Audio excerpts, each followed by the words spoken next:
We are in Exodus, the 25th chapter this morning. I'll go ahead and say at the front end, Brother Belafonte and I did not coordinate. We both just independently were read this morning. Yes, you did. So, but hey, it's good. That way we're easier to identify, right? So we're talking about the tabernacle, and the tabernacle is going to serve a very important role for the people of Israel. It is going to be the place when they make camp where God dwells with the people. It is also where they make the sacrifices for the people of Israel. It is central to the worship of the Israelites. This is also going to be the forerunner for the temple, which is also an important part of the kingdom. And so there's the tabernacle, the temple, all very important things within Jewish history. And there's some fascinating things about it, because as we go and as we read through, we will see the level of detail and beauty with which God designed for the tabernacle. And there's some other things that we'll note along the way. And as I said last week, we're going to talk a little bit about cherubim and how when you think about cherubim or cherubs and you think about cute little babies, you're probably thinking about the wrong thing. So let us continue in Exodus chapter 25. The last thing we left off with, was the making of the ark. And the making of the ark, it was to be made of acacia wood. It is to be 2.5 cubits, which we talked about was about 3 feet 3/4, so just a little short of 4 feet. And then it's going to be 1.5 cubits in height, so it's going to be about 2.25 feet tall, and then it's going to be 1.5 cubits in width, or breadth, depending on your translations. So it's 2.25 feet by 2 foot, or 2.25 feet by 3 3/4 by 2.25 feet. So it's a pretty decent sized box is the idea. That it was going to be overlaid with gold inside and out, that there would be rings of cast gold, and it would have 4 feet, and that there would be poles of acacia wood overlaid with gold. And we talked a little bit about how the ark was to be carried by the Levites, that it was to be taken from place to place, and that we have the story later on where David sends some people to bring the ark back from the Philistines, and they put it on a cart so that they can cart it back. And we're thinking, oh great, they're going to get the ark back, but they had chosen the incorrect way of transporting it. And as it's going on the cart, it hits a bump, the ark starts to shift, and Uzzah sticks out his hand to stabilize the ark. He wants to protect this important piece of faith, and what happens? He dies, right? And we have to deal with that situation of here is somebody who did a good thing and dies for it. But the reality is that they were disobedient to God. And so one can have the right attitude, but not have the right action, and still be in the wrong. So we pick up this morning in verse 17 of Exodus 25. It says, "You shall make a mercy seat of pure gold, 2.5 cubits shall be its length, and 1.5 cubits its breadth. And you shall make 2 cherubim of gold of hammered work. You shall make them on the 2 ends of the mercy seat. Make 1 cherub on one end and 1 cherub on the other end, one piece with the mercy seat. You shall make the cherubim and its 2 ends. The cherubim shall spread out their wings, overshadowing the mercy seat with their wings, their faces one to another. Toward the mercy seat shall the faces of the cherubim be. And you shall put the mercy seat on top of the ark, and in the ark you shall put the testimony that I shall give you. There I will meet you from above the mercy seat, And from between the two cherubim that are on the ark of the testimony, I will speak with you about all that I will give you in commandment for the people of Israel. So, effectively, we're talking about the making of the lid. So you have this box, and then you have what will be the lid covering of the ark, and on it is the seat of mercy. And from that, from this lid, God will rest in between. So functionally, the ark is serving as a throne, okay? It is where the king is residing, and from where the king will enact his judgment and mercy, okay? And so now, as I said, and we need to talk about what the cherubim or cherubs aren't before we talk about what they are, and just so you understand and appreciate. Most people, when they think about cherubs, think about a little baby with wings. And the reality is that is not an accurate depiction. Somewhere around the late Middle Ages to the Renaissance, they started depicting them that way. And the reason is that they took the idea of the pagan concept of Eros and Cupid and merged it with the idea of cherubim and then made this imagery. What you find when you study the history of the church with the rise of Catholicism in the latter period there, into the Dark Ages, into the Renaissance, is that what the Catholic Church loved to do was take pagan concepts and paint them with a Christian brush, and then pawn it off as Christianity, which it isn't, all right? And so we see a lot of things that are practiced that are called, quote, Christian, but are really pagan concepts that were adopted by the people. And the people didn't know any better. Because when their religious leaders came and said, hey, this is what a cherub looks like, the people went, okay. And so they didn't necessarily have that. But we have points in history where people get access to Scripture, read Scripture, and go, hey, wait a minute, this isn't correct. And then what normally happens is, oh, burn them at the stake. That's what happens. So, and there are several groups throughout the history of Christianity that have had discoveries or go to Scripture and go, hey, this doesn't line up, right? We think about the Anabaptists were a group, various other sects. Martin Luther, a very famous individual, who went, hey, hang on a minute, selling of indulgences, don't see it.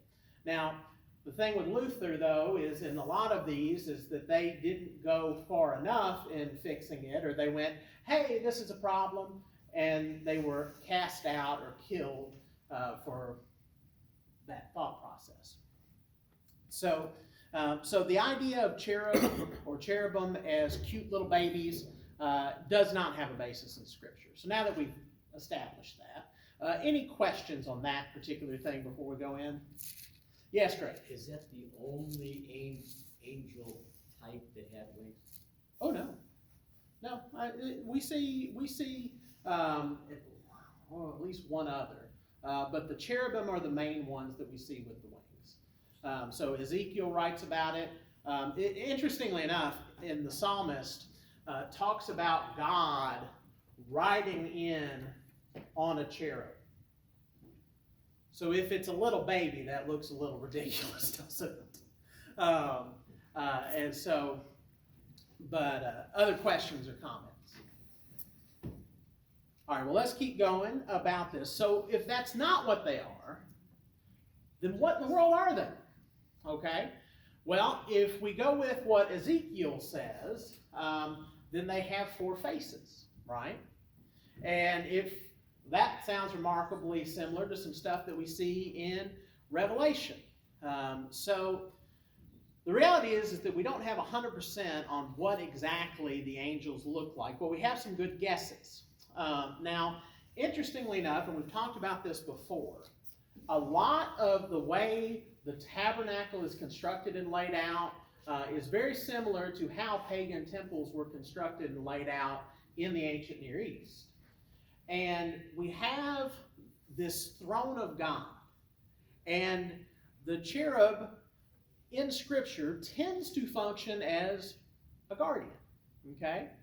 When Adam and Eve cast out of the garden, God sets up a cherub to be the one guarding, right? So cherubim functioned as guardians. All right? Well, when we go and look at antiquity, is there anything similar to that? And the answer is yes. So the Babylonians had a thing called a lamassu. And if you've ever, you've seen it, you just didn't know that's what you were looking at. But basically, it is something that has like the body of a lion, wings, and the face of a man. Okay? And there is, in the British Museum, a set of lamassu that are just humongous that they brought back over. And when you stop and think about it, and we do research about it, these were supposed to be guardians. They were guardians of the king. Oh, that's interesting. Where else do we see those kinds of things? Egypt, right? A sphinx. Body of an animal. So, but we also see, and face of a human, but we also see some situations where there may be some sort of humanistic kind of thing where it does have two legs and walk upright. But in the ancient Near East, though, this idea of lamassu, or this idea, as a matter of fact, there are some Babylonian thrones that would have lamassu carved on the sides of it, which is interesting because, as we're going to see as we get into further talk about the tabernacle, there's actually going to be cherubim going all over the place. And if we understand that they are, quote, guardians, then that actually fits in line with what we see in antiquity of some sort of being that guards the king. Now, does God need guarding? No, God does not need guarding. But, God doesn't need a lot of things, yet he sets things in order to be a certain way. And so I think it's a very similar situation. God is going to have these representations there that his throne, his kingdom is just as great. Matter of fact, it's greater than any in the world around them. And so God very frequently takes human concepts and elevates it, right? And I think that's what we see here. Now, whether or not it is the animalistic lamassu style of guardian, or whether it is just a two-legged human with wings, we don't know. And biblical scholars have spilled a lot of ink on the topic, and not one of them came to a good conclusion.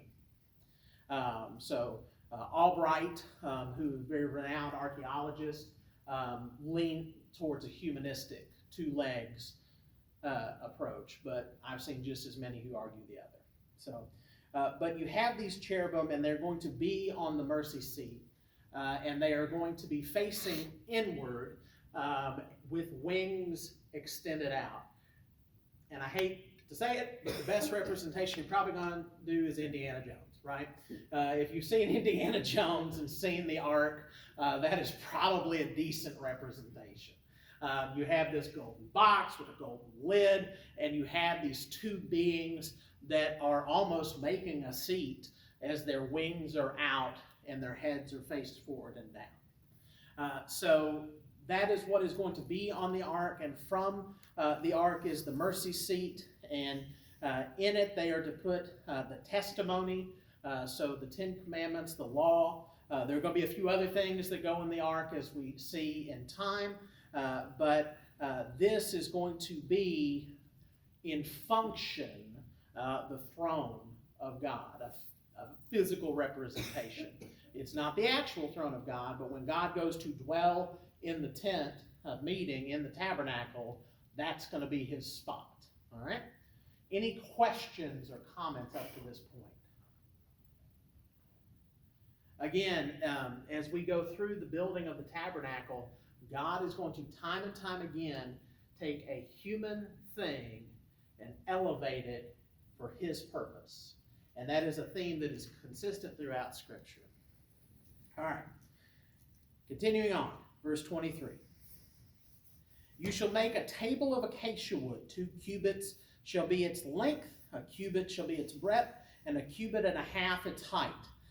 You shall overlay it with pure gold, make a mold of gold around it, and you shall make a rim around its handbreadth wide, and a mold of golding around the trim. And you shall make for it 4 rings of gold, and fasten the rings on the 4 corners, and its 4 legs. Close to the frame of the rings shall lie as holders for the poles to carry it. You shall make poles of acacia wood and overlay them with gold, and the table shall be carried with these. You shall make its plates and dishes for its incense, and its flagon and bowls, which to pour drink offerings. You shall make them of pure gold, and you shall set the bread of the presence on the table before me regularly. All right, so we get the imagery here of this table, all right? And this table is roughly 3 feet by 2.25 by 2.25. All right, so just for reference, 2 feet, more like down here, okay? So it's like a coffee table, right? And the thing to keep in mind is that you didn't sit at chairs at a table unless it was a important function. So like a banquet, or you were very wealthy. But also, if you have chairs, guess what? You have to move chairs, right? And if you're a nomadic people, chairs just don't make sense. But when you look at Eastern culture, so when you look to Asia and to the Middle East, you look to the Bedouins, the idea of chairs, you don't really see it, all right? When we go and we read about the Last Supper, we hear about Jesus reclining, right? All right, well, it's not that he had a recliner, and it's not that he's sitting in a chair, and you're like, well, how does that work? They would have sat on the floor, all right? They may have had pillows and things like that. And so this table for the bread of presence is in keeping with the style and fashion of the day. It was a low table. It was small enough to carry or to place on it everything that needed to be placed on it, but it also had the rings and poles so that when it was time to go, they could just lift it and go. So again, God is taking what is the standard and he's using it for his purpose. And notice he's overlaying it with gold. Okay, I like to do woodworking. I'm very excited this summer to get to go out to my shop once I get it all set up and just work on projects for hours on end, and then remember, hey, I need to eat. And I love woodworking because there's nothing more beautiful than a piece of wood once it's finished. I love it, right? I argue in favor of woodwork. It pains me when I watch HGTV and they go, oh, I think we're just going to paint all this white. And it's like, why? And so me, I say, oh, it's an acacia wood table. That's great. But God's like, nah, it's got to be better. We're going to cover it with gold. It's like, okay. So it becomes more valuable. It becomes better. It becomes something fit for God versus something fit for me. Okay? And God is going to do that very frequently where he's going to say, hey, here's this thing, and at surface level, just having a nice version of that would be great, but he's like, we need to do better. And again, when you look at the thing God asks us to do, he always asks us what? To do better. Right? Don't just phone it in. Don't just do enough. Do better. And what's going to be cool in a minute that we'll see is he's going to give all of these prescriptions, and the Israelites going to be like, might reflexively go, well, how are we going to do that? And God says, don't worry, I'm going to tell you how to do it. And I'm going to give you the knowledge to make this thing of beauty. Any thoughts, questions, comments on the table? And we'll talk more about the bread of presence and what that was and how it was used and that kind of thing. So they would carry stuff with them, like the table has poles. Carry it. Carry it. So is there an element or possibly that the gold may help protect the wood from the weather? Could. Or outside factors? It could. They had the same kind of way of preserving wood that we have today. And so they, could, Japan, they're burning the wood, but not over here. Over here, they would have sealed it with oil. You can seal your cutting boards and stuff with vegetable oil, canola oil, things like that, olive oil. So they would have had ways of sealing and waterproofing. But the gold, would have provided a barrier, but also it's more about the aesthetic than it is the function. Yes, brother. And it's not to mention that, the gold is more of a royal thing, the wise men brought gold, frankincense, and myrrh to Jesus. It's the royalty aspect of it too. Right. Yeah. This wasn't going to be a cheap table, right? So yeah, I don't know that it necessarily gave it any protection because, and I don't know that we read of this, but I imagine that gold got a little hazy over time, right?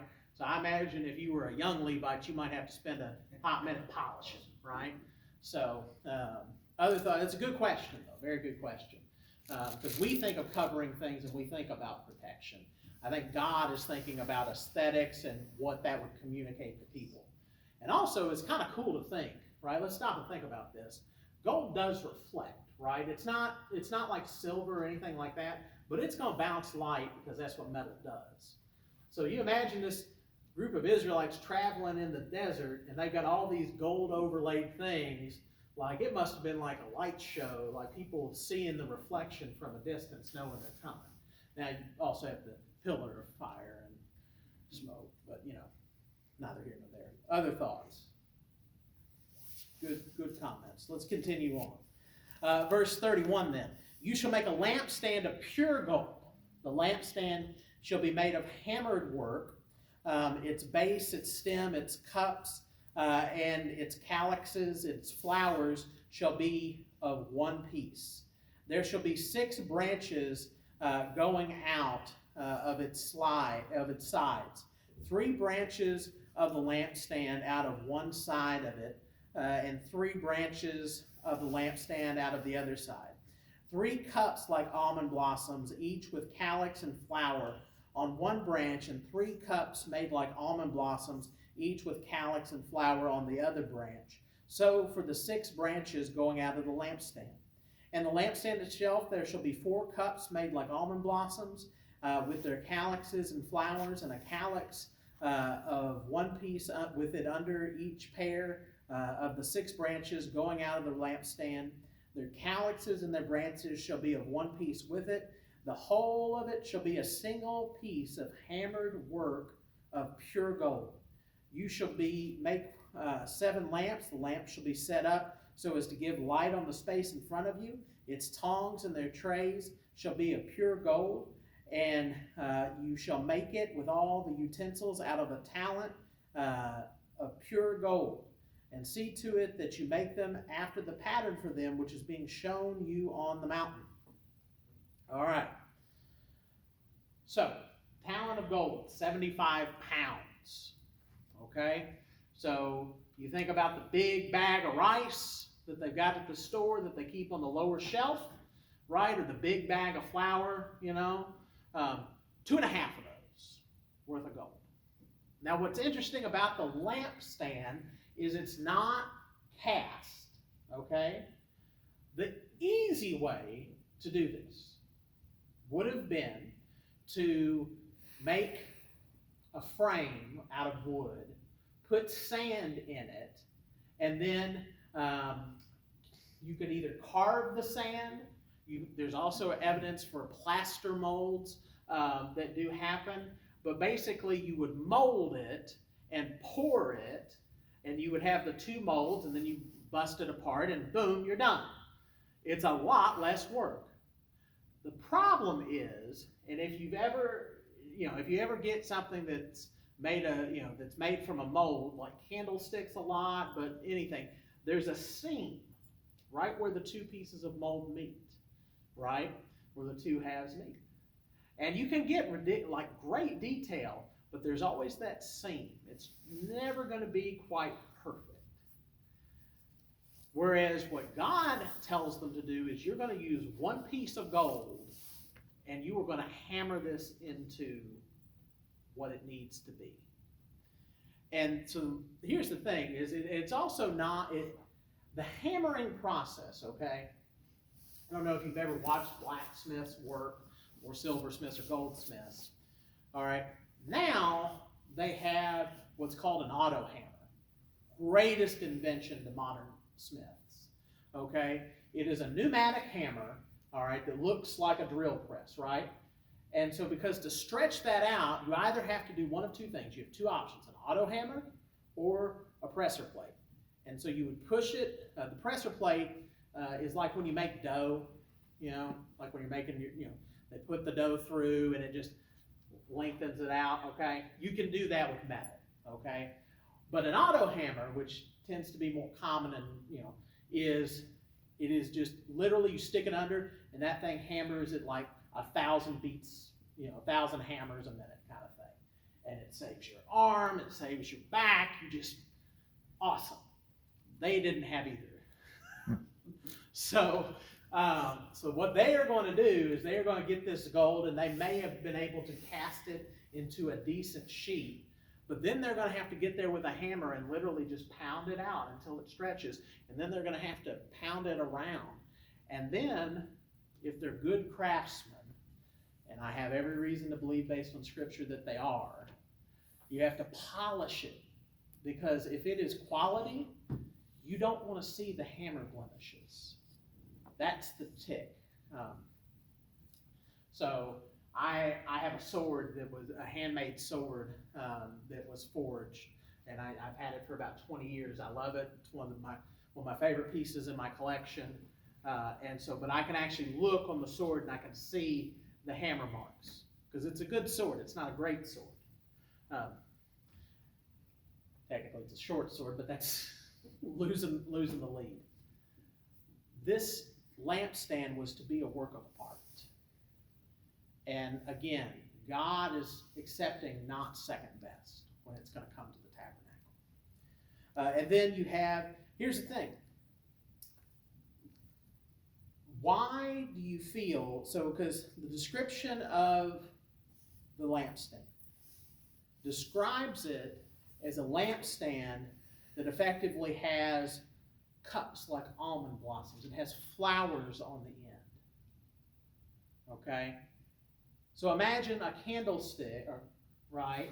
And the end of the candlestick looks like an open flower. Why? Why would God tell them to do it that way rather than just, hey, make me a lampstand, standard lampstand. Make it out of gold because we want it to be good.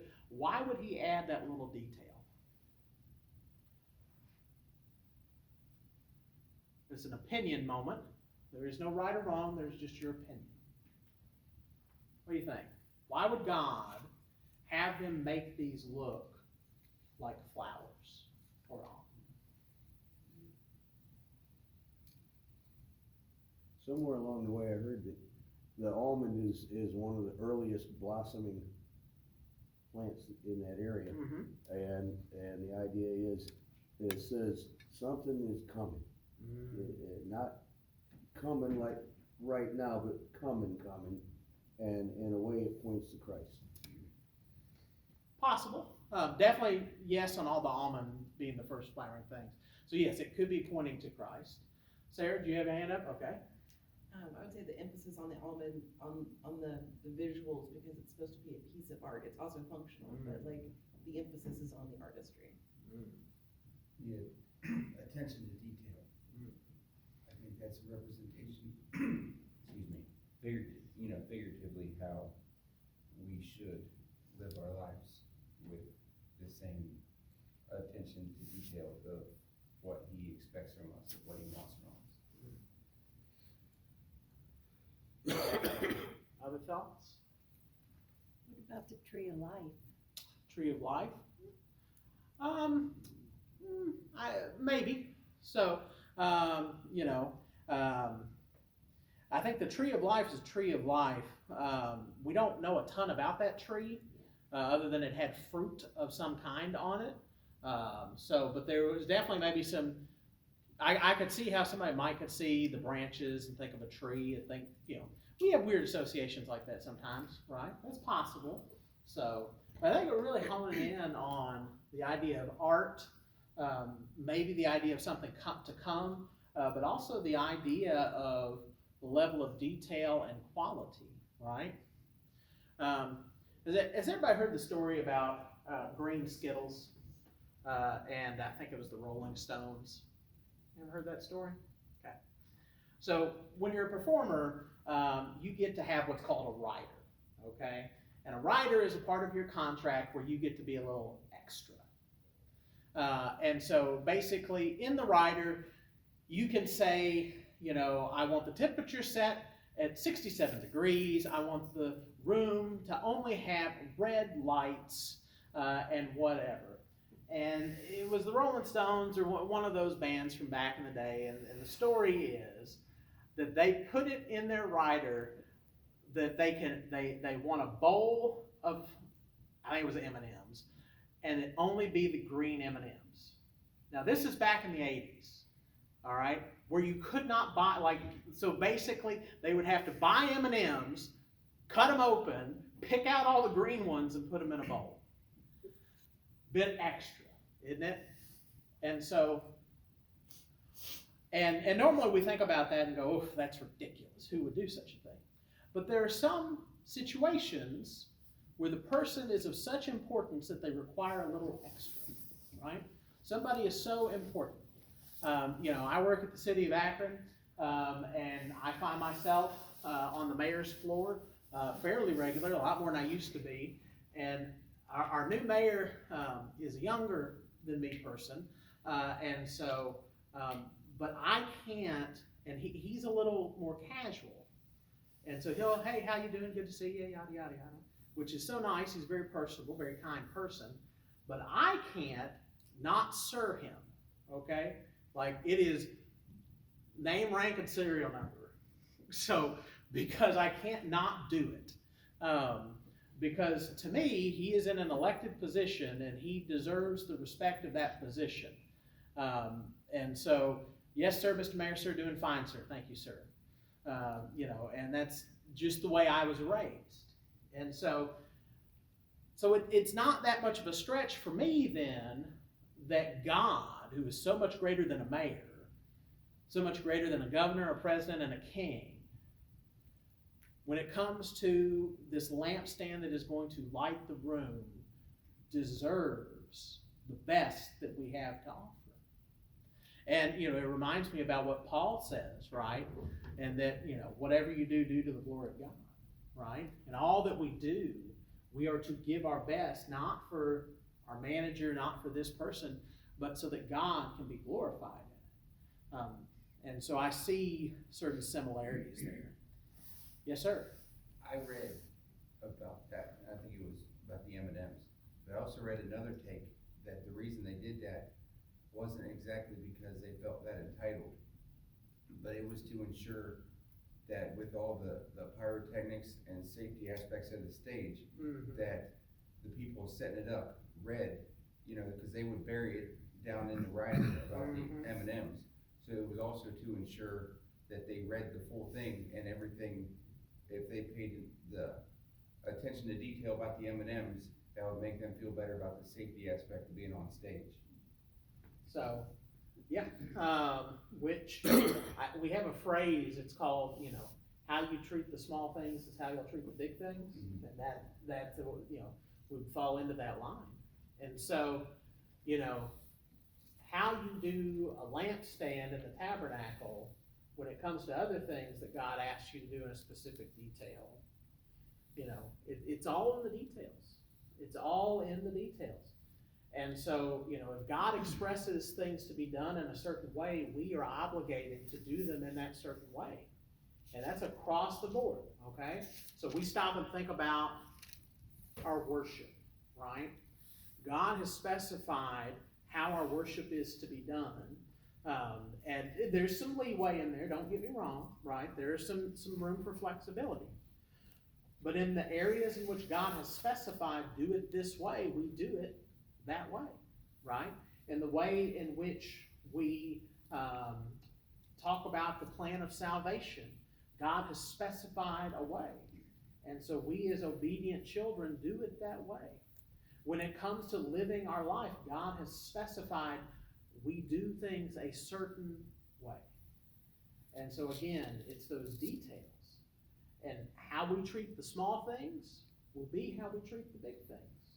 And so if we ignore the green M&Ms, we might miss the boat on the big things. Very good point. Anyone else? All right, let's keep going. Verse 26, or chapter 26, I should say. Moreover, you shall make the tabernacle with 10 curtains of fine twined linen, and blue and purple and scarlet yarns. You shall make them with cherubim skillfully worked into them. The length of each curtain shall be 28 cubits, and the breadth of each curtain shall be 4 cubits. All the curtains shall be the same size. 5 curtains shall be coupled to one another, and the other 5 shall be coupled to one another. And you shall make loops of blue on the edge of the outermost curtain in the first set, and likewise you shall make loops on the edge of the outermost curtain of the second set. 50 loops you shall make on the one curtain, and 50 loops you shall make on the edge of the curtain that is in the second set. The loops shall be opposite one another, and you shall make 50 clasps of gold, and couple the curtains one to the other with the clasps, so that the tabernacle may be a single whole. All right, so we'll pause right there. All right, so they're going to make 10 curtains of fine twined linen, okay? So just like with today, you can have clothing that is coarse and clothing that is fine, right? We think about, a sweater or something along those lines, maybe a little coarse. We think of silk, silky smooth, right? So the idea here is that this is going to be made of the nicest linen, all right? Not only is it going to be made of linen, but it's also going to be incorporated with blue and purple and scarlet yarn, okay? And again, purple, scarlet, those are all colors of wealth and royalty. They're also not easy to get. It wasn't that you just went to ye old Joann's to buy a skein of scarlet yarn. You had to make the yarn and have to dye it, okay? And again, you're not going to send off to Amazon to get the dye. Scarlet dye was done in a particular place. Blue dye was done with a particular thing. A lot of it involved flowers, right? And guess what? If those flowers were out of season, that dye would become more expensive. As we look at how God is making these requirements, do you think they're going to cheap out on the dye? No. So it's got to be the best dye, the best dyed yarn to be woven in. Now, the length of this is going to be 28 cubits, and so the length of each curtain, I should say. So that's 42 feet, okay? 42 feet. And then the breadth of it's going to be 4 cubits, which is 6 feet. So 42 feet by 6 feet. Roundabout from the back pew to the front pew is probably around that ballpark. I have to get my tape measure out. But so that long, and then about maybe a little more than a half a pew wide. Okay? That's each panel. Okay? And they're going to be woven. All right? And odds are good, it's going to be hand woven. All right? And so, and again, this is one of those processes that today we have machines that weave our fabric, right?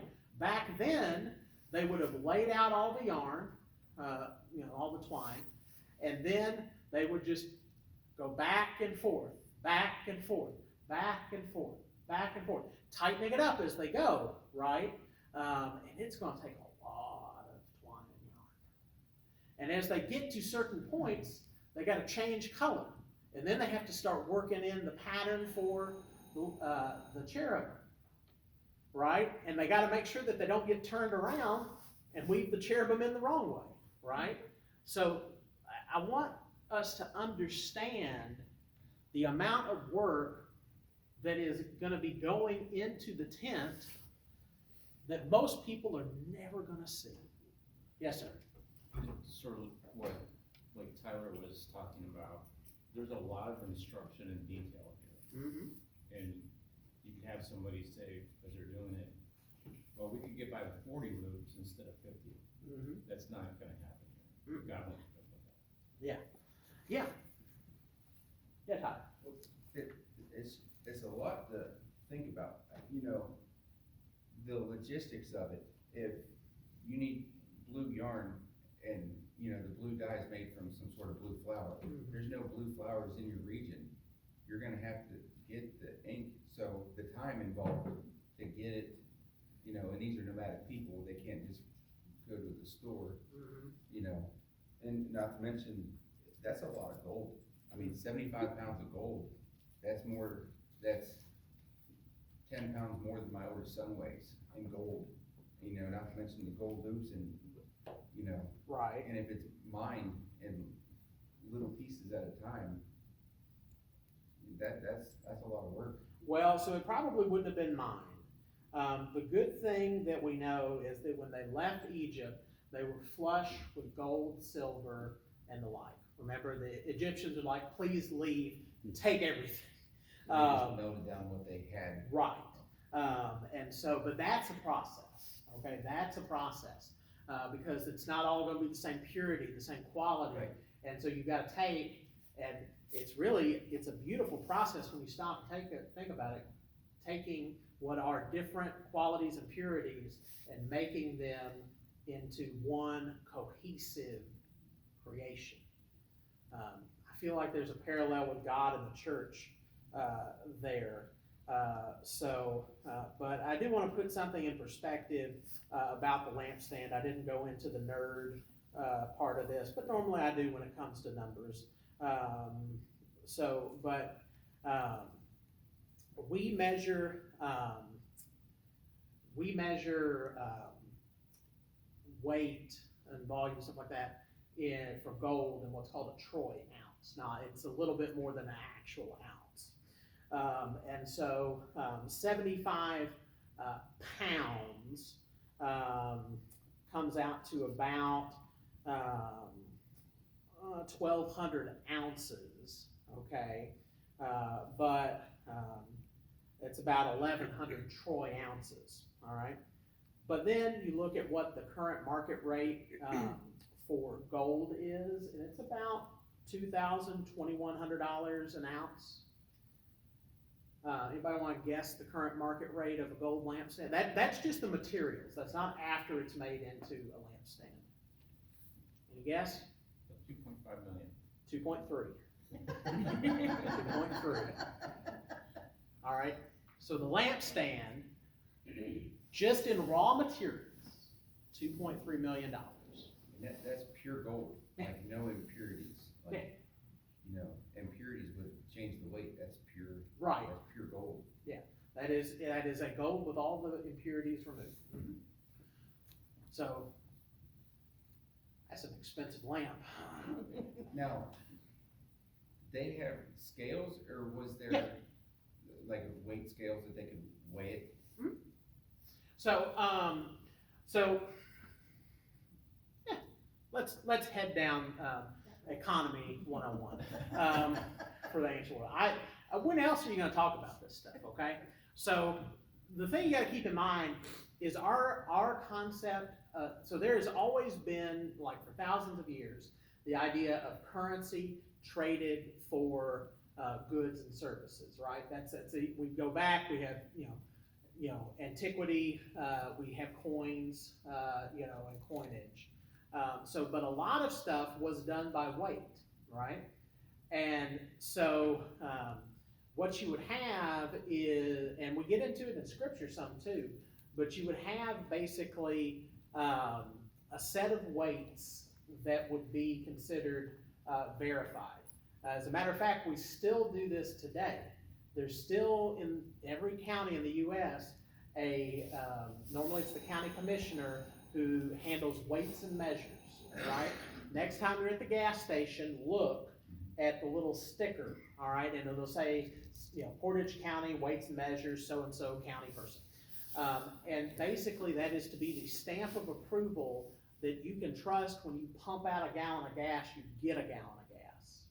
Because a real easy way for someone to be dishonest would be you pump a gallon of gas and it only pumped 0.9 gallons. And so when it came to stuff like this, there was a set of weights that they would have, and multiple people, with merchants had their own weights, and basically it's like the old balance scales. If you think about, if you're familiar with Lady Liberty, she has a sword in one hand and a set of balance scales in the other. And what they would do is they would have, a pound or this or whatever, and then they would weigh out the other thing. So what would also happen, as a matter of fact, if you go to the peanut shop in Akron, down on Main Street, they actually have they all use scales from the early 1900s, and they've got, you want a half a pound, they put on a half a pound, then they pour in your peanuts or candy or whatever. And they would do this with gold, silver, really anything that had weight value. And what would happen is they would then make a bar out of it in some instances, and they would stamp it. Or if you just had they just throw it on there and balance it out. Okay, good. So yeah, and that's how a lot of commerce was conducted back then. Well, I didn't know too, if they had a scale or if they made it into bars or ingots and they just knew in a bar that size weighed this much. See, you can do that, but the problem is if you're an unscrupulous fellow, you will core it. And so then, and fill it with lead, I've heard of that. And so that's where we get the term slug. All right, if you're familiar with slug, wooden nickel, that's another one, because it used to be, especially on like coin vending machines, they were based on weight, right? And so if you had a slug, you could put a slug in that cost you a penny and get a quarter's worth of value out of it, So what they would do is they would go through the process and refine it, right? So you've got this melted gold, and then they would pour it into ingots, and then they would take those ingots and weigh them out, and if they're a pound an ingot, once they have 75, there's your talent, and then they may melt it together again into one talent. All right, we will pause right there and pick up next week.